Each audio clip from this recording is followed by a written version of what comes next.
왜 나를 깊은 어둠 속에 홀로 두시는지, 어두운 밤은 왜 그리 길었는지, 나를 고독하게, 나를 낮아지게, 세상 어디도 기댈 곳이 없게 하셨네.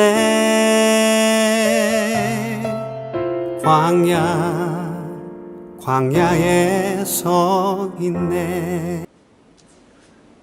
코로나의 상황 가운데 1월 10일 두 번째 주일 예배, 여러분을 온라인이지만 초청합니다. 이 코로나의 긴 터널이 이제 끝나가는 것 같습니다. 1월 18일부터는 모든 예배를 회복하고 새벽 예배부터 모든 예배 가운데 하나님께 나와 예배하려고 합니다. 1월 17일까지 우리가 온라인으로 예배드리지만 오늘 이 시간에도 우리가 신령과 진정 하나님께 예배드리며 나가기를 원합니다. 우리 가사를 생각하면서 주를 위한 이곳에 찬양 드리면서 예배의 자리로 들어가도록 하겠습니다.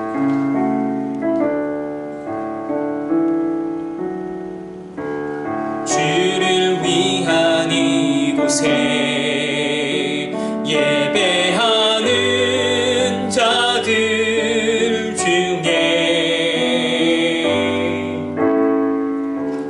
그가 찾는 이 없어 주님께서 슬퍼하시네. 주님이 찾으시는 그 한 사람, 그 예배자, 내가 그 사람 되기 간절히 주께 예배하네. 우리 다시 고백합니다. 주를 위한 이곳에, 주를 위한 이곳에 예배하는 자들 중에 그가 찾는 이 없어 주님께서 슬퍼하시네. 주님이 찾으시는 그 한 사람, 그 예배자, 내가 그 사람 되기 간절히 주께 예배하네.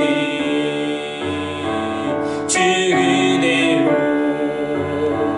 이곳에 서 있네. 주 임재에 엎드려 절하네. 그 어느 것도 난 필요 없네. 주님만 경배해. 주 은혜로 이곳에 서 있네. 주 임재에 엎드려 절하네. 그 어느 것도 난 필요 없네. 주님만 경배해. 우리 마음을 정돈하시고 조용한 기도 드리심으로 오늘 예배를 하나님께 드리도록 하겠습니다.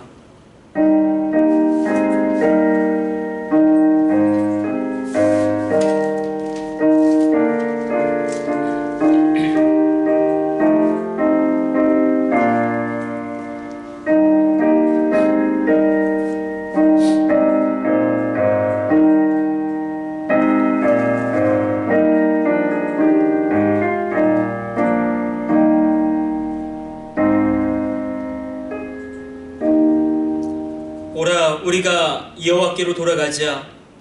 여호와께서 우리를 찢으셨으나 우리를 도로 낫게 하실 것이며 여호와께서 우리를 치셨으나 우리를 싸매어 주시리라. 오라 우리가 여호와께로 돌아가자. 우리가 그 앞에서 살리라.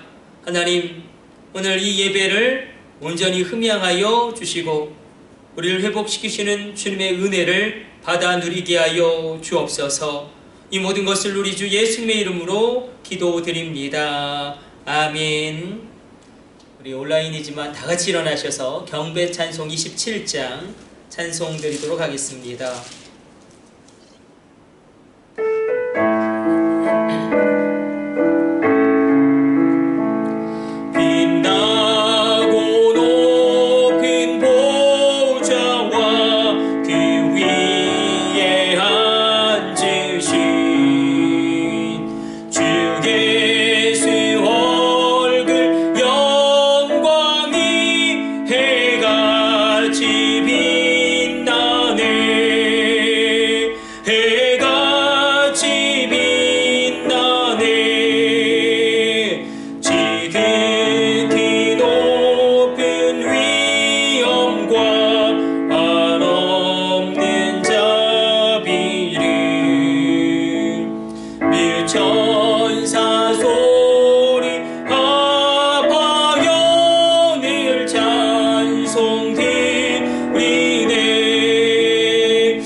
교독문 2번 교독하도록 하겠습니다.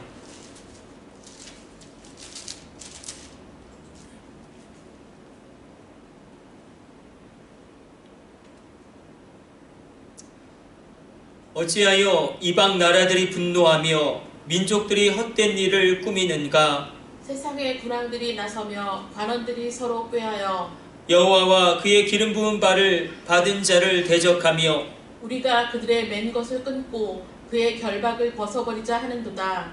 하늘에 계신 이가 웃으시며 주께서 그들을 비웃으시리로다. 그때의 분을 바라며 진노하사 그들을 놀라게 하여 이르시기를 내가 나의 왕을 내 거룩한 산 시온에 세웠다 하시리로다. 내가 여호와의 명령을 전하노라. 여호와께서 내게 이르시되 너는 내 아들이라. 오늘 내가 너를 낳았도다. 내게 구하라. 내가 이방 나라를 내 유업으로 주리니 내 소유가 땅끝까지 이르리로다. 아멘. 사명과 일정으로 두 손 들고 하나님께 영광 돌리기를 원합니다.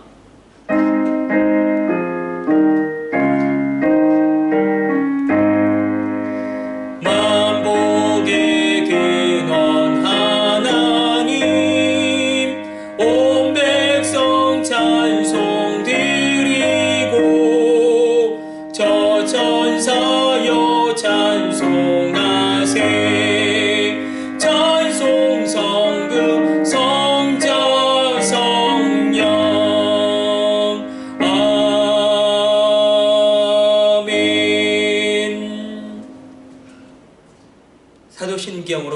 신앙을 고백합니다. 나는 전능하신 아버지 하나님, 천지의 창조주를 믿습니다. 나는 그의 유일하신 아들 우리 주 예수 그리스도를 믿습니다.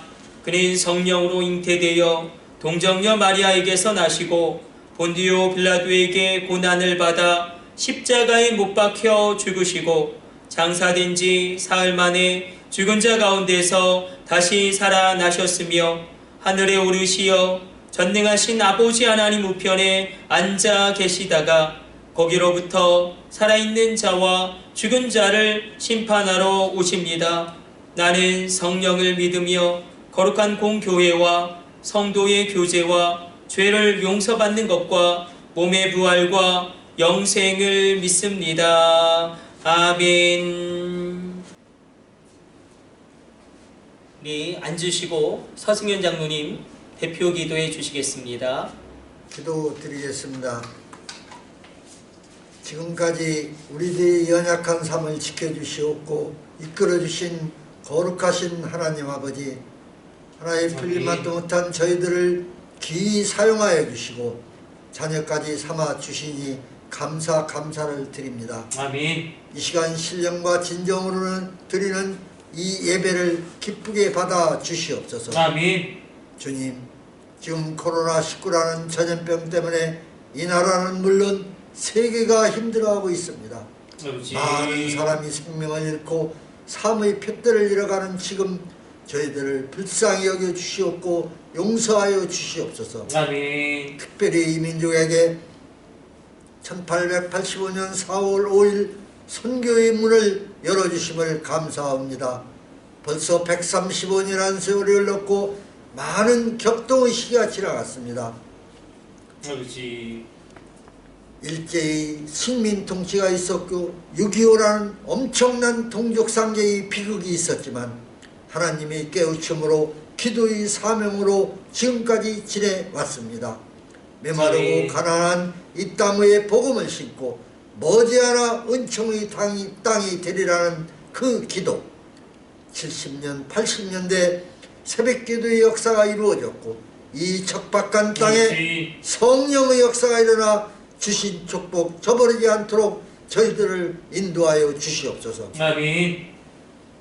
지금 이 민족에겐 권력이, 돈이, 사상이 하나님 위에 있는 실정입니다. 사람이 흔들리고 믿음의 좌표를 잃고 있습니다. 아버지. 이스라엘에 이런 혼란은 없었고 고난은 없었습니다. 순교의 피가 있는 이 땅 위에 이보다 더 큰 시련은 없었습니다.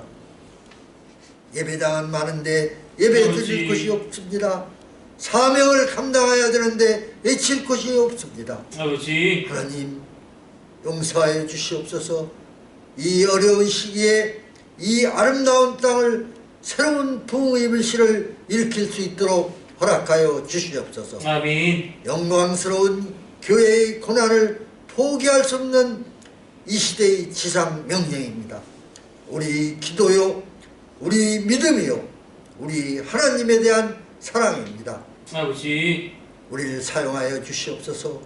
교회를 교회되게 하옵시고 아버지. 예배를 예배되게 인도하여 주시옵소서. 아멘. 이 땅에 있는 모든 사역자들, 주의 백성들 진실로 회개하게 하여 주시옵소서. 아멘. 2021년 두 번째 주일날에 드리는 이 기도, 한국교회의 새로운 예배의 부흥을 일으켜 주옵시고 방황하는 사람들은 정착을, 나약한 사람들은 용기를 주시옵고 힘없고 억눌림 받는 자에게는 신념과 기쁨으로 살아갈 수 있도록 인도하여 주시옵소서. 아멘. 우리가 믿는 하나님은 역사를 통해 탐구되어 온 진리와 사랑에 대한 영원한 해답을 줌을 믿습니다. 아멘. 이 참사랑재단, 그 영원한 해답을 주는 하나님의 재단이 될 줄 믿사옵고 아버지. 우리를 죄악에서 구원한 예수님 이름으로 기도드리옵나이다. 아멘. 주님 가르쳐주신 기도 올려드립니다.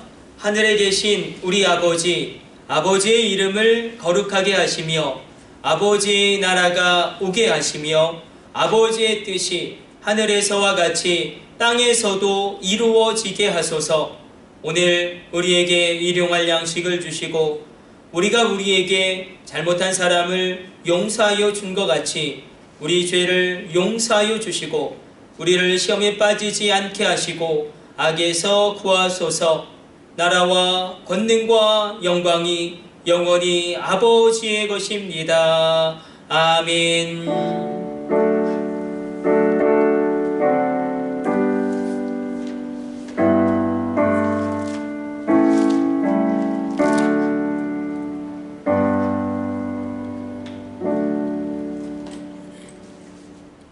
찬송가 91장 찬송 들으면서 봉헌하는 시간 갖도록 하겠습니다.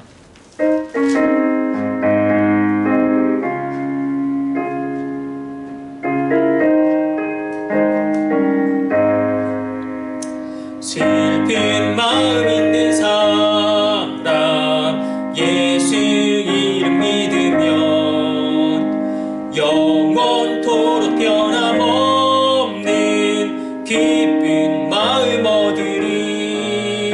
예수의 이름은 세상의 소망이요 예수의 이름은 천국의 기쁨일세. 거룩하신 주의 이름 너의 방패 삼으라. 환난 시험 당할 때에 주께 기도드려라.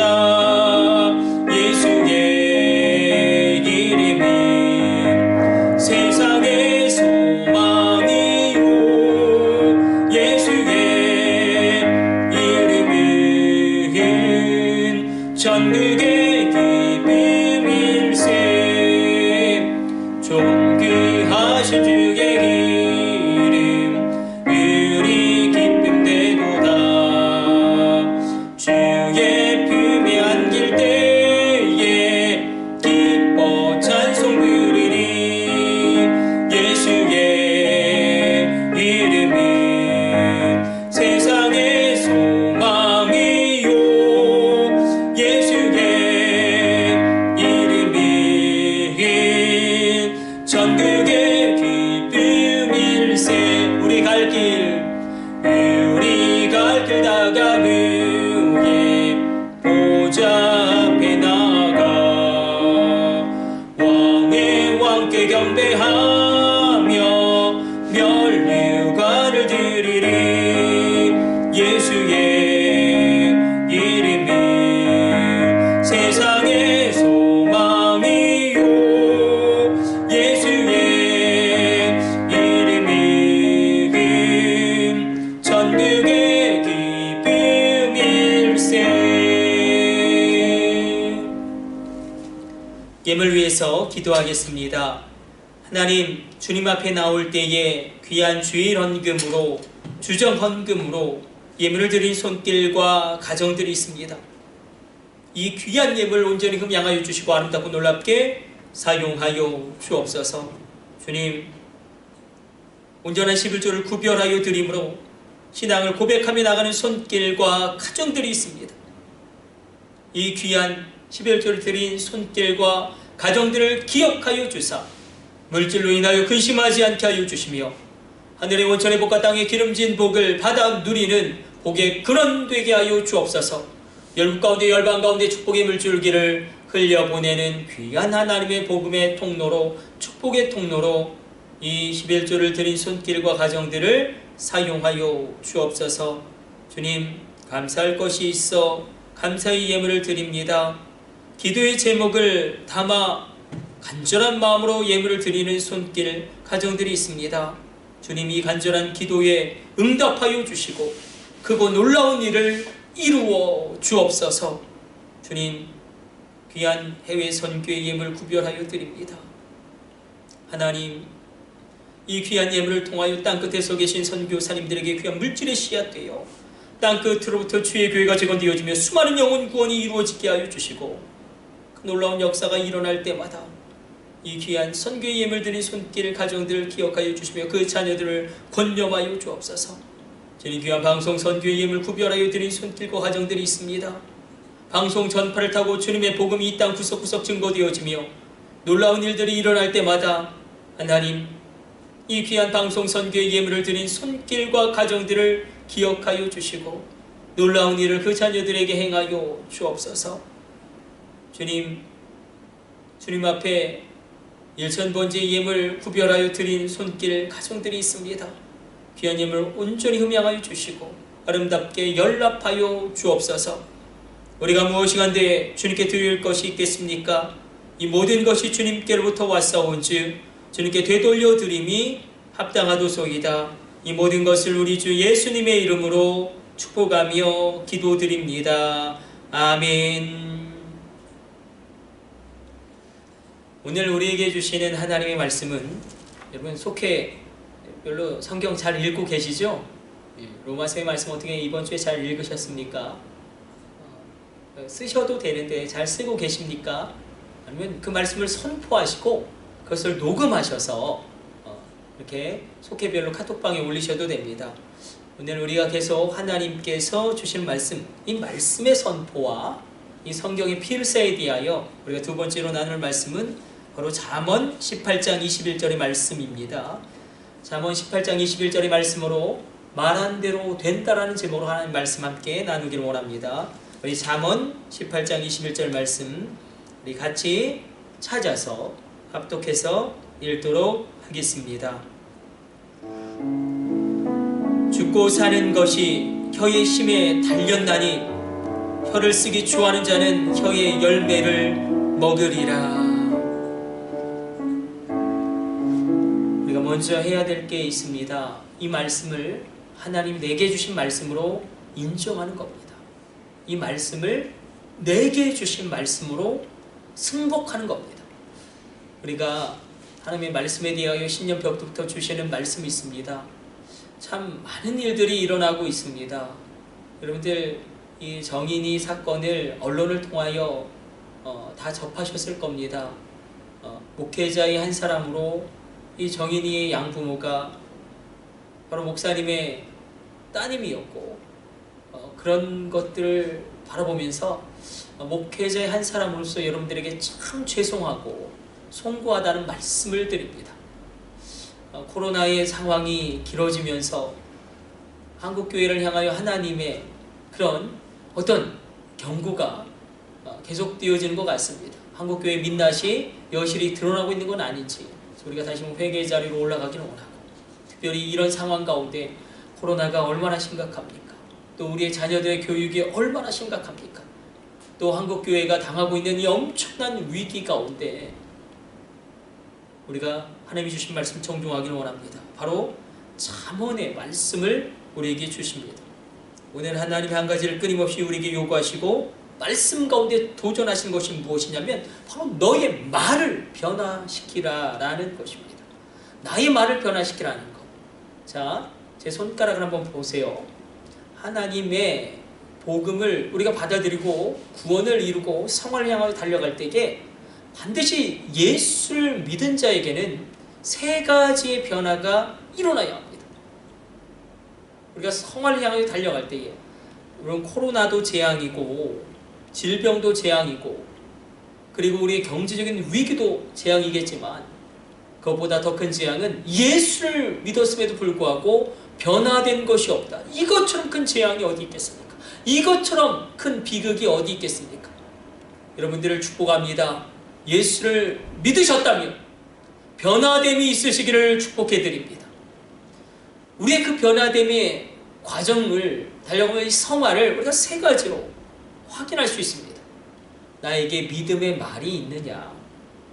여러분들 입술 가운데 믿음의 말이 있으십니까? 내 심령 가운데 믿음의 생각이 있느냐?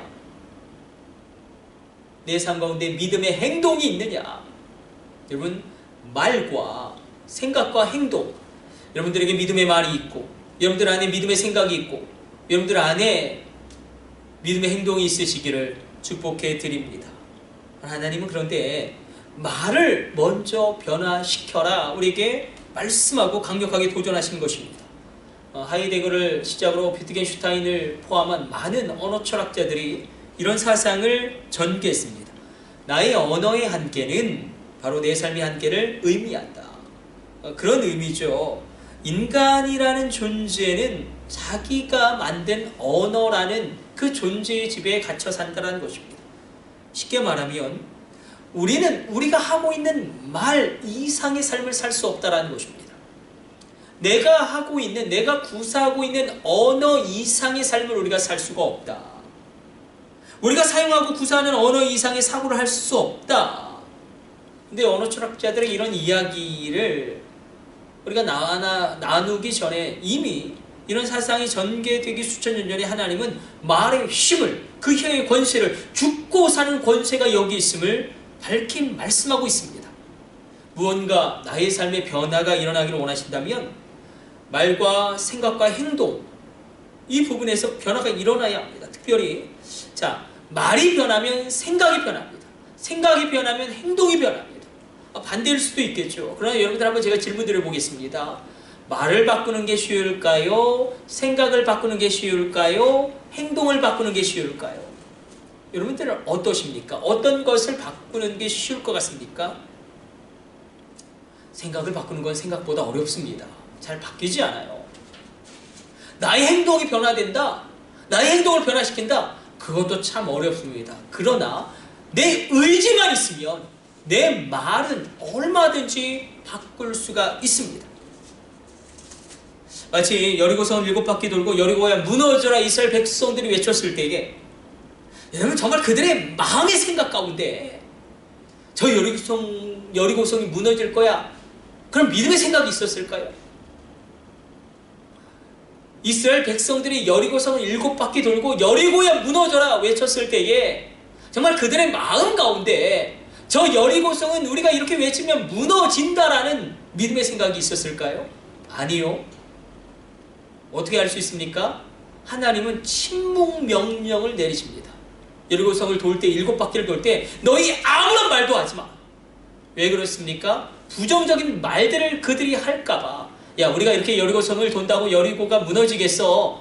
혹시 우리가 이렇게 여리고성을 돌 때에 저 여리고 성벽 위에서 뜨거운 물을 붓거나 우리를 향하여 화를 쏘면 우린 그냥 죽는 거 아니야? 이런 모든 부정적인 말들을 차단하기 위하여 차라리 너희 입을 닫으라. 그러나 그들이 믿음의 말을 외쳤을 때 여리고성은 무너졌습니다. 생각은 바꾸기 어렵고 행동도 바꾸기 어렵지만 말은 내 의지만 있으면 행동이라든지 생각보다도 훨씬 더 쉽게 바꿀 수 있습니다. 자, 스펄전 목사님이 우리에게 굉장히 안타까운 이야기를 전하십니다. 여러분 아마 저에게 100번은 더 들으실 이야기입니다. 저는 제 목회하는 가운데 이야기 계속할 거예요. 그런데 이게 너무나 중요하기 때문에 그래요. 스펄전 목사님이 이런 간증을 하세요. 스펄전 목사님이 가난한 할머니가 홀로 돌아가시기 전에 그 할머니를 위하여 임종 예배를 드리려고 그 집에 방문하셨습니다. 추운 겨울인데 얼마나 가난한지 창문이 뚫려서 막 바람이 슝슝슝 들어옵니다. 집안에는 온기가 하나도 없습니다. 그렇게 가난하게 초라하게 외롭게 할머니가 돌아가시려고 누워 계신데 근데 스펄전 목사님이 깜짝 놀라셨습니다. 왜냐면 그 할머니의 벽에 수억 원짜리 수표가 붙어 있는데 이 할머니가 이 수억 원짜리 수표를 메모지인 줄 알고 메모지로 착각하고 메모지를 사용해서 벽에 붙여 놓으신 것입니다. 수억이나 되는 수표를 어느 자선 사업가가 주고 갔지만 그저 그것을 메모지로 사용한 겁니다. 안타깝죠? 예, 이것이 바로 우리의 이야기입니다. 말의 핵심이 있다는 것을 우리가 압니다만 그것을 얼마나 자주 인정하지 않는가, 잃어버리는가. 이렇게 생각해 봅시다. 이 우주가 얼마나 광대합니까? 우리가 지구가 속한 은하계는 1000억 개의 별이 있습니다. 1000억 개의 별. 1000억 개라는 것은 지구상에 있는 해변의 모래알보다 많은 수예요. 1000억 개의 별이 있고 그리고 이 우주에는 1000억 개 이상의 은하계가 있습니다. 그런데 또 우주는 생성하고 별들은 생성하고 있죠. 계속 팽창하고 있죠. 이 우주를 창조한 하나님의 재료가 무엇입니까? 이 온 우주를 만드신 하나님의 재료가 무엇입니까? 말씀이에요. 하나님의 말씀으로 우주를 만드셨다. 우리는 말에 힘이 있다는 것을, 말에 엄청난 능력이 있다는 것을 자꾸만 잊어버립니다. 그래서 말을 그저 커뮤니케이션, 의사소통하는 정도로만 사용합니다. 잘 들어보세요. 말에는 의사소통을 뛰어넘는, 단순히 커뮤니케이션을 뛰어넘는 창조의 능력이 있다. 말을 그저 의사소통의 도구로 사용하는 사람은 수억 원짜리 수표를 메모지로 사용하여 벽에 붙여놓은 그 할머니와 똑같습니다. 잘 들으셔야 합니다. 하나님 우리에게 언어를 주신 것을, 말씀을 주신 것은 단순히 의사소통만 하라고 주시는 게 아니라 이 말 속에는 나의 미래를 바꿀 비밀이 담겨져 있고 나의 자녀의 삶을 송두리째 할 능력의 근원이 담겨져 있고 돌파를 가능하게 할 강력이 숨겨져 있습니다. 미래가 몰려오고 있습니다. 이미 인류는 후기 정보화 사회를 지나서 유비쿼터스 기능, 신경망 사회로 진입했고 코로나로 말미암아 이것은 더 빨리 가속화되고 있습니다. 환상 사회로 진입했다고 많은 학자들은 이야기합니다. 우리는 환상 사회에 살고 있습니다. 4차 산업혁명이 시작되고 있어요. 모든 영역, 정치, 경제, 사회, 문화, 교육, 모든 영역에 있어서 우리가 생각하는 것보다 적어도 3배에서 5배 이상 빨라지고 있습니다. 교회도 엄청난 변화의 한복판에 있습니다.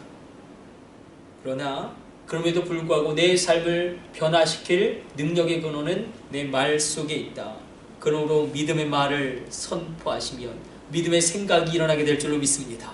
믿음의 생각이 일어나면 믿음의 행동을 감행할 수 있는 담대함이, 용기가, 능력이 여러분 안에 임하게 될 것입니다. 오늘 잠언 18장 21절 말씀 다시 한번 우리 읽어보기를 원합니다. 잠언 18장 21절 하나님이 우리에게 이렇게 말씀하십니다. 죽고 사는 것이 혀의 힘에 달렸나니 혀를 쓰기 좋아하는 자는 혀의 열매를 먹으리라. 혀의 열매를 먹으리라. 그 사이에 이렇게 가로를 한번 넣어놓고 혀의 창조의 열매를 먹으리라. 이렇게 하면 더 정확한 의미가 될 것입니다. 죽고 사는 게 이 혀에 달려져 있다. 말의 힘을 모르는 사람은 정말 안타까운 사람입니다. 야고보서 3장 3절, 4절, 5절로 이렇게 말의 힘을 사도 야고보가 증언하고 있습니다. 우리의 말들의 입에 재갈 물리는 것은 우리에게 순종하게 하려고 그 온몸을 제어하는 것이라.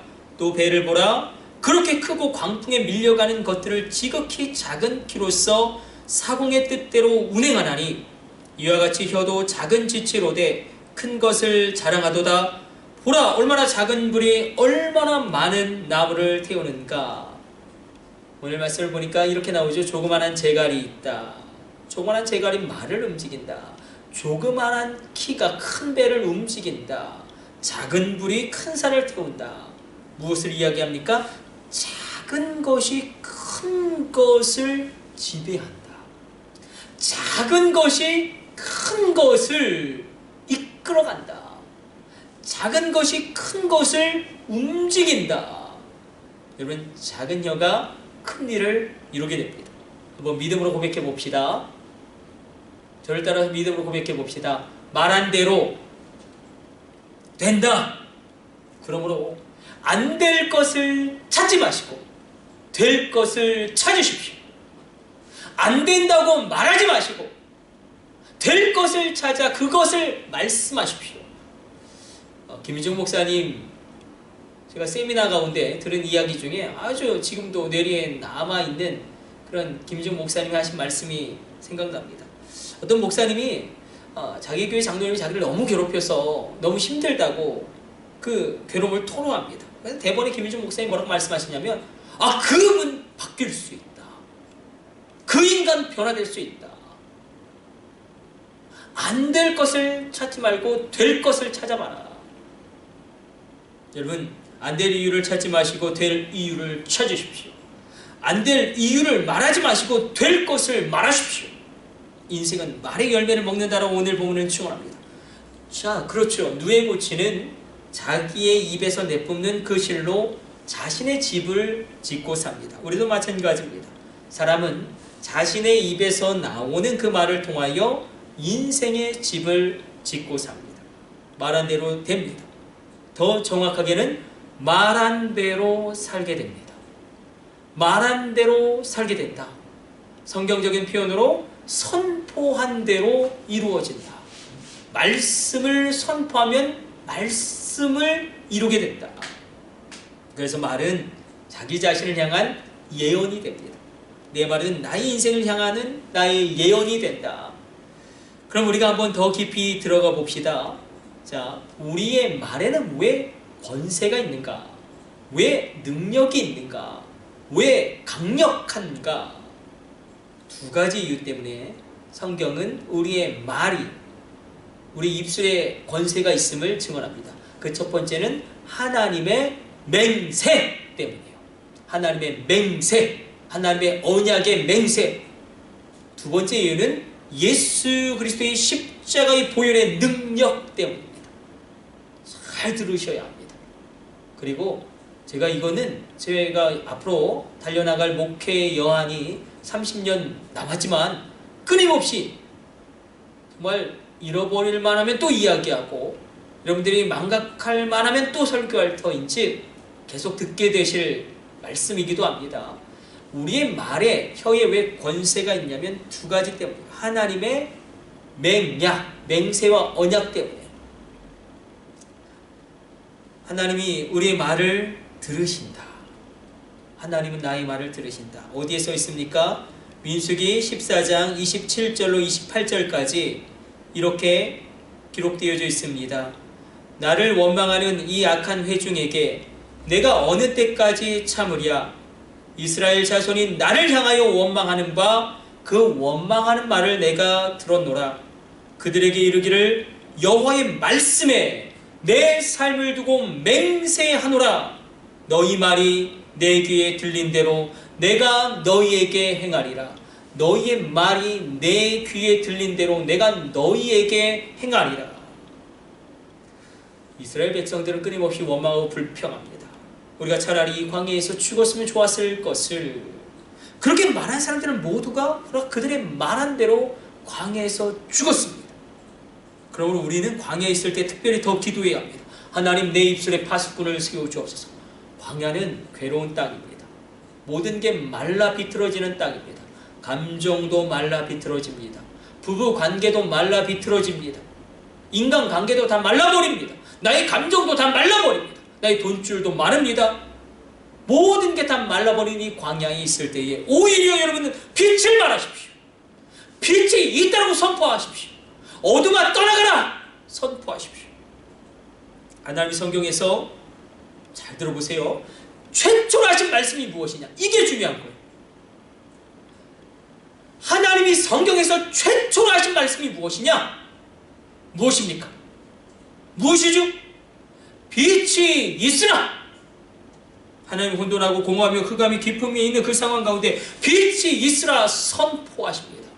그러므로 여러분들도 광야에 있을 때 빛이 있으라 빛을 선포하십시오. 빛은 강렬한 소망입니다. 빛은 하나님의 개입에 대한 강력한 간구입니다. 우리 가족의 구원을 향한 소망이 있으십니까? 그럼 이렇게 빛을 외치십시오. 야, 도저히 예수 믿지 않을 것 같은 나를 하나님이 예수 믿게 하셨다면 우리 가족도 예수 믿게 하실 것이다. 건널 수 없는 강을 만나셨다면 홍해야 갈라져라, 요단강아 갈라져라 외치십시오.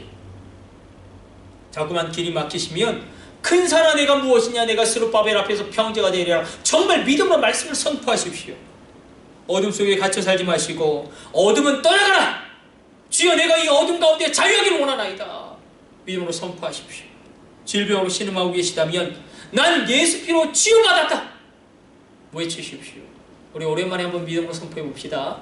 우리 믿음으로 한번 선포해 봅시다. 저를 따라서 믿음으로 선포해 봅시다. 난 예수 피로 치유받았다.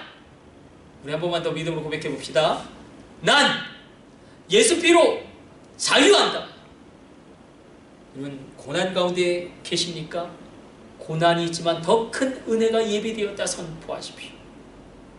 광야에 있을 때는 빛을 말하십시오. 빛을 말하실 때, 그럼 오늘 이 아침에 여러분의 입술 가운데 모든 부정적인 말들이 청년 이사야를 찢었던 하나님의 제단 숯불로 말미암아 완전히 제거해지고 완전히 그 모든 부정적인 말들이 사라지는 새로운 가능성이 열린 은혜가 임하게 되시기를 축복해 드립니다. 부정적인 말이 사라지면 새로운 가능성이 열립니다. 자, 베드로와 요한이 성전에 올라갔는데 40년이나 앉은 뱅이를 만나게 됩니다. 근데 여러분 기억하셔야 됩니다. 베드로와 요한은 늘 그 사람을 보았습니다. 그 사람에게 동전 한 입 던져주고 늘 지나갔습니다. 베드로 요한이 성전에 올라갈 때에 늘 보았던 사람입니다. 그러나 그 성령 충만한 베드로와 요한이 믿음의 선포를 합니다. 은과 금은 내게 없거니와 예수 그리스도의 이름으로 명하노니 너는 일어나 걸으라. 나사렛 예수 그리스도의 이름으로 명하노니 너는 일어나 걸으라. 40년 동안 앉은뱅이였던 자가 일어나 걷는 것은 불가능한 일이지만 그러나 빛을 말할 때의 불가능이 가능케 되어집니다. 그래서 중요한 거예요. 그런데 인간이 얼마나 악하고 얼마나 습관의 동물인지 우리의 말이 바뀌지가 않습니다. 물론 행동, 생각보다 바꾸고는 싶지만 잘 안 바뀌는 게 또한 말입니다. 그래서 여러분 성령 충만을 이루십시오. 성령 충만을 받으십시오. 성령이 충만하게 될 때에 불가능한 그 일을 향하여 가능하다 말하는 자가 된다는 것입니다. 사도들의 기적의 역사는 그들의 실력이 아닙니다. 성령의 역사에 순종하고 반응하는 그들의 믿음의 선포 때문에 사도행전의 기적이 일어났습니다. 가나안 땅을 정탐한 10명의 정탐꾼들은 이렇게 절망의 말들을 토해냅니다. 정말 적과 꿀이 흐르는 땅은 맞는데 거기에는 아낙 자손이 있고 네피림 후손이 있고 그들은 거인 족속이고 우리는 그들에 비하면 메뚜기고 그들은 철기 문명으로 소유한 엄청난 철병거를 가지고 있는데 우리는 아무것도 없고 그들은 모든 산지를 요새화했는데 우리는 정말로 그 땅을 밟기만 하면 그 거민에게 삼킬 수밖에 없는 메뚜기와 같은 존재다. 10명의 정탐꾼의 보고는 팩트는 맞았어요. 사실이었습니다. 그러나 절망의 말입니다. 절망의 말. 그들이 눈에 본 대로만 말합니다. 그들이 눈에 본 대로만 말하고 귀로 들은 대로만 말합니다. 절대로 눈에 본 대로만 말하지 마시고 귀로 들은 대로만 말하지 마시고 믿음으로 말하십시오. 온 민족이 절망 가운데 빠져 있을 때에 그 절망의 강을 끊어버리고 여호수아와 갈렙이 외칩니다. 아니요, 그 땅은 우리 것이요 여호와께서 우리와 함께 하시면 우리가 능히 그 땅을 취하리이다. 하나님 여호수아와 갈렙의 말을 들으시고 그들에게 그대로 행하셔서 가나안 땅을 여호수아와 갈렙을 통하여 정복해 하시는 불꽃 같은 인생을 그들에게 허락해 주십니다. 여러분, 믿음이란 것이 무엇입니까? 믿을 수 없는 것을 믿음이라고 이야기합니다. 믿을 수 없는 것을 믿는 것이 믿음입니다. 내 힘으로는 할 수 없지만 하나님이 하시면 그를 내가 할 수 있다라고 선포하는 게 믿음입니다. 불확실한 상황 속에서 하나님을 신뢰하고 한 발 내딛는 그 믿음의 행동 우리 가운데 있게 되기를 원합니다. 그래서 우리의 말에 권세가 있는 것은 하나님의 언약, 하나님의 맹세 때문이다. 내 귀에 들린 대로 내가 너희에게 행하리라. 자, 그럼 두 번째 이유가 있습니다. 왜 우리가 말하는 것에 권능이 있는가? 바로 우리가 왕같은 대제사장들이기 때문입니다. 우리 예수님 십자가에서 피를 흘리고 제자들에게 이렇게 고별 설교를 하시고 축복의 기도를 하십니다. 부활하신 다음에 고별 설교를 하시고 축복의 기도를 하시는데 물론 부활하기 전에 고별 설교가 있고 부활한 이후에 또 마지막 설교가 있죠. 그러나 둘 다 중요한 게 있냐면 뭐라고 말씀하시면 일단 피를 흘리기 이전에 십자가를 지시기 이전에 그들에게 이렇게 말씀하십니다. 요한복음 17장 11절로 나는 세상에 더 있지 아니하오나 그들은 세상에 있사옵고 나는 아버지께로 가옵나니 거룩하신 아버지여 내게 주신 아버지의 이름으로 그들을 보존하사 우리와 같이 그들도 하나가 되게 하옵소서. 자, 무슨 부탁을 하시냐면 하나님께 무슨 기도를 하시냐면 우리와 같이 성부 하나님, 성자 하나님, 성령 하나님이 하나인 것처럼 죄를 지어서 가인의 후손으로 태어나서 죄악 가운데 사는 종로를 타는 이 사람들이 바로 나와 아버지와 성령님과 하나가 되게 없어서 놀라운 기도예요. 이게 복음의 정수입니다. 이게 기독교의 본질입니다. 성경이 이야기한 축복의 극치입니다.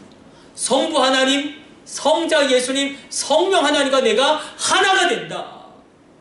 누가 우리를 그리스도의 사랑에서 끊으리요? 환난이나 적신이나 사망이나 생명이나 천사들이나 권세들이나 현재인이나 장래인이나 능력이나 높음이나 기쁨이나 다른 아무 피조물이라도 우리를 그리스도 예수 안에 있는 하나님의 사랑에서 끊을 수 없으리라. 예수님이 이 피마친 간절한 이 기도와 부탁을 하나님 확증하십니다. 어디 써 있습니까? 너무나 중요한 말씀이에요. 에베소서 2장 16절로 이렇게 기록되고 있습니다. 이 십자가로 이 둘을 한 몸으로 하나님과 화목하게 하려 하심이라. 원수된 것을 십자가로 소멸하시고, 십자가에서 하나님과 원수되었던 내가 하나님과 화목하게 될 뿐만 아니라 하나님이 나의 아버지가 되실 뿐만 아니라 이제는 하나님과 내가 하나가 됩니다. 어디에서? 십자가에서. 그래서 하나님의 자녀가 되었다라고 하는 이 에베소서의 말씀은 하나님의 권속으로 표현합니다. 파워풀 패밀리 멤버예요. 파워풀 패밀리 멤버가 되었다. 우리 예수님의 십자가 때문에. 거기에 그치지 않고 이제는 하나님과 내가 하나가 됩니다. 성령님과 내가 하나가 됩니다. 예수님과 내가 하나가 됩니다. 그래서 여러분들을 사도 바울이 이야기하지 않습니까? 너희는 성령이 거하시는 전이다. 십자가의 피의 언약의 위력이에요. 하나님과 내가 하나가 되고 예수님과 내가 하나가 되고 성령과 내가 하나가 된다. 그 결과를 성경은 이렇게 표현합니다. 너는 이제 왕같은 대제사장이다. 어디 써 있습니까? 베드로전서 2장 9절로 그러나 너희는 택하신 족속이요 왕같은 제사장들이요 거룩한 나라요 그의 소유된 백성이니 이는 너희를 어두운 데서 불러내어 그의 기이한 빛에 들어가게 하신 이의 아름다운 덕을 선포하게 하려 하심이라. 왕같은 대제사장의 놀라운 권세가 있습니다. 그 권세를 우리는 축복권이라고 이야기합니다. 하나님의 말씀을 의지하여 내 입술에서 주장하고 선포하면 그것은 현실에서 작동합니다. 축복권은 특별히 무엇을 통하여 이 축복권이 작동합니까? 바로 여러분들의 입술의 선포, 여러분들의 기도를 통하여 작동됩니다. 우리가 축복할 때 우리 자녀들을 축복하거나 우리 자신을 축복하거나 아니면 다른 사람 축복할 때 주저하는 이유는 너무 상태가 좋지 않기 때문에 그래요. 너무 상태가 좋지 않아서. 그래서 우리는 축복을 하지 않으려는 경향이 있습니다. 그러나 축복하는 건 우리의 영역이 아닙니다. 축복하는 건 우리의 영역이 아니고 그건 하나님의 영역이에요. 그것을 결정하고 이루시는 분도 하나님이십니다. 축복이라는 것은 상태를 보고 하는 것이 아니라 믿음으로 선포하는 것이다. 생각해 보십시오. 상태를 보면 우리가 절대로 축복할 수 없습니다. 이삭이 야곱을 축복할 때 야곱의 상태는 정말 말이 아니지 아니었습니까? 그래도 이삭은 믿음으로 야곱을 축복합니다. 우리 깊이 묵상하지 않았습니까? 이삭이 야곱을 속아서도 축복했지만 속은 것을 알고도 또 축복합니다. 이삭이 축복을 받았을 때 야곱의 상태는 사기꾼에 불과하였어요. 이삭은 믿음으로 축복합니다. 이것을 히브리서 11장 20절은 이렇게 기록하고 있습니다. 믿음으로 이삭은 장차 있을 일에 대하여 야곱과 에서에게 축복하였으며. 이삭의 축복 기도는 이거예요. 아버지 아브라함에게 주신다고 하셨던 복, 내게 주신다고 약속하셨던 그 복이 우리 아들에게도 그대로 가기를 원합니다. 여러분 믿음으로 축복하시면 됩니다. 하나님이 쓰시면 된다는데 하나님이 이 자녀를 만져주시면 안 되겠습니까? 하나님이 사용하시면 된다는데 우리 가정 사용하시면 안 되겠습니까? 일관되게 축복하시고 믿음으로 축복하시고 현실을 바라보면 답이 안 나옵니다. 한숨만 나옵니다. 축복하되 언제든지 최상으로 축복하시고 그 축복의 강도를 절대로 낮추지 마십시오. 내 마음으로는 될 것 같다 안 될 것 같다 단정하지 마시고 짐작하지 마시고 그건 하나님이 하실 일이다. 나는 지금 축복한다. 이렇게 축복하는 축복권을 발동하며 작동하는 믿음의 성도님들 되시기를 주님의 이름으로 축복해 드립니다. 사실 우리가 우리 자녀를 향해서 나의 아내를 향하여 나의 남편을 향해서 우리 가족을 향해서 다른 성도를 향해 축복 기도를 많이 하지만 축복할 때 우리가 기억해야 할 것은 이것입니다. 부모님들은 내게 있는 것이 고스란히 자녀에게 간다고 생각하는 경향이 굉장히 많습니다. 그러다 보니 그것 때문에 때때로 안정감도 누리지만 그것 때문에 걱정하기도 합니다. 가령 내가 가난하면 이 나의 가난이 나의 자녀에게 대물림 되는 것은 아닌가 하는 두려움이 있습니다. 그리고 만약 내가 이혼을 했다면 그 이혼의 악영향을 나의 자녀가 받으면 어떨까 하는 그런 초조함도 있습니다. 내게 상처가 많은데 그 상처가 고스란히 나의 자녀에게 흘러가는 것은 아닌가, 그런 불안도 있습니다. 우리 가정이 이렇게 엉망진창인데 나의 자녀가 이 영향을 받으면 어찌하나, 이런 말 못할 염려들이 있는 것도 사실입니다. 그러나 오늘부로 축복과 관련해서 이 모든 것들은 불신입니다. 불신하게 오늘 이 아침 이런 생각들을 내려놓으십시오. 자, 축복이라는 것은 상태를 보고 하는 게 아니라 믿음으로 하는 것인데, 관건은 믿음인데, 그런데 정말로 놀라운 축복은 나의 영향력이 끊어지고 바로 부모에게 받던 물줄기가 끊어지고 하나님의 축복의 물줄기가 흘러가게 하는 겁니다. 부모에게 있던 그런 악영향들의 물줄기가 끊어지고 하나님께서 내려오는 물줄기를 받게 하는 것, 이것이 진정한 축복이다. 만일 부모가 부유하면 그 재산이 다 자녀에게 간다라고 우리는 생각하고 그 부모는 뿌듯해합니다. 내가 부유하니 나의 자녀도 누릴 것이다.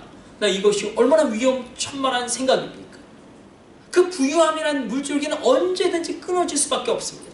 더군다나 자녀가 그것을 믿다가 굉장히 연약해지거나 아니면 그 재산과 욕망 때문에 자신의 삶을 소진하다가, 그래서 여러분, 믿음으로 남겨지지 않는 모든 물질은 재앙이 됩니다. 자, 하루아침에 권력의 끈을 놓은 케네디 아내 제클린 여사는 자신의 외동아들 케네디 2세의 안녕을 돈으로만 지킬 수 있다고 생각했어요. 그래서 정말 이집트의 재벌과 결혼하죠. 나 어떤 일이 벌어집니까? 결국 케네디 2세가 왜 죽습니까?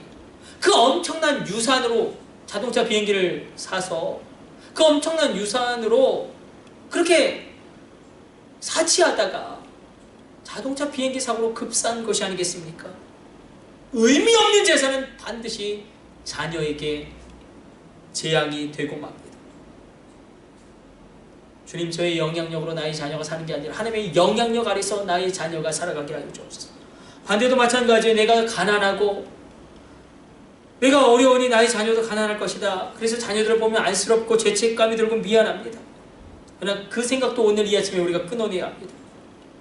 나의 상처가 나의 자녀에게 흘러가면 어떡하나 두려우시죠. 걱정이 되시죠. 우울하시죠. 그러나 야베스를 보십시오. 하나님의 영향권 아래서 놀라운 기도를 통하여 존귀한 자로 세워지지 않습니까? 하나님, 나의 아픔과 가난과 상처가 차단되어지고 모든 것을 총동원하신 하나님의 능력의 물줄기가 이 자녀에게 흘러가게 하여 주옵소서. 반드시 만나야 할 사람을 만나게 하여 주시고, 반드시 가야 할 길을 가게 하여 주시고, 반드시 해야 할 일을 하게 하여 주옵소서. 여러분, 놀랍게 여러분의 자녀를 축복해 주십시오. 오늘 간증 하나 나누고 말씀을 정리하려고 합니다. 한 여자 집사님의 간증인데, 남편과 이혼하셨습니다. 아이들이 중학교 다닐 때 가장 중요한 그 사춘기 민감할 때에 그 시기에 가정이 깨지고 박살나고 부서졌어요. 아빠가 아빠 노릇을 하지 못합니다. 폭력을 가하고 알코올 중독에 빠져있고 도박에 빠져있고 아이들에게 정말 좋지 않은 모습만 보여주었습니다. 그렇게 이혼하자 아이들이 처음에는 아빠만 미워했는데 시간이 지나면서 문제는 엄마인 자신도 미워하기 시작하는 겁니다. 왜 이런 아빠와 결혼했냐고. 그래서 우리의 삶을 이렇게 엉망진창으로 만들어 놓았냐고. 그분이 할 수 있는 건 아무것도 없어요. 다만 믿음으로 일관되게 그 자녀들을 축복한 겁니다. 하나님, 내가 이혼했고 우리 가정 깨어지고 상처받았습니다. 부정적인 모습만 아이들이 보았습니다. 이 악한 물줄기가 나의 자녀에게 흘러가지 않게 하여 주시고, 하나님의 선하시고 온전하시고 풍성하신 물줄기가 나의 자녀들 가운데 흘러 들어가게 하여 주옵소서. 일관되게 축복하였을 때 정말로 놀라운 것은 그 악한 모든 영향력들이 차단되어지고 하나님의 영향력이 그 자녀들에게 흘러가는데, 특별히 하나님의 성품이 그 자녀들에게 들어가는 거예요. 하나님의 성품, 온유하심, 긍휼이 풍성하심, 용서하심, 그 하나님의 성품이 그 자녀들에게 흘러가 버리니 아버지를 용서해 버렸어요. 아버지를 용서해 버리고 이제는 엄마에게 이렇게 이야기하는 거예요. 엄마, 내 인생의 최고의 행복은 바로 엄마를 만난 거야. 여러분, 이 말을 들을 때 이 어머니가 펑펑 울 수밖에 없지 않겠습니까? 그 말 한마디에 평생에 상처받은 모든 아픔이 정말로 따뜻한 이 봄 햇볕에 눈 녹듯이 사라지는 것입니다. 우리도 이런 은혜를 받아야 하지 않겠습니까? 요셉이 그의 나이 17살에 아버지 야곱의 영향력이 완전히 차단되어져 버립니다.